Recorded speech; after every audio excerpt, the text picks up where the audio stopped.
The Environmental Protection Agency, in collaboration with the Ministry of Health, began hosting a 5-day training workshop on radiation safety and sources. Giving the insight was the chairman of the EPA Board of Directors, Dr. Patrick Williams.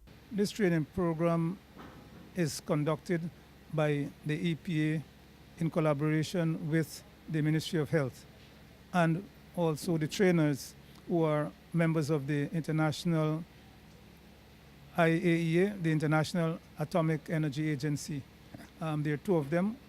They're from Canada. The chairman explained the program's focus. The training program is going to focus on building capacity with various stakeholders in Guyana with respect to the uses and sources of radiation and radiology information. It is intended that at the commencement of this program, a rigorous training program will take place, and by the end of it, at least those who have participated will have an idea of safety issues and how radiation is used in various fields, including the medical field as well. The workshop comes as Guyana is currently implementing Project RLA 9082 on establishing and strengthening sustainable national regulatory infrastructures for the control of radioactive sources under the IAEA.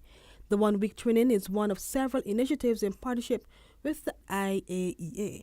In 2016, Guyana became the first country in the Caribbean to benefit from an IAEA expert mission on emergency preparedness and response to nuclear and radiological emergencies, specifically designed for new IAEA member states in the Caribbean area.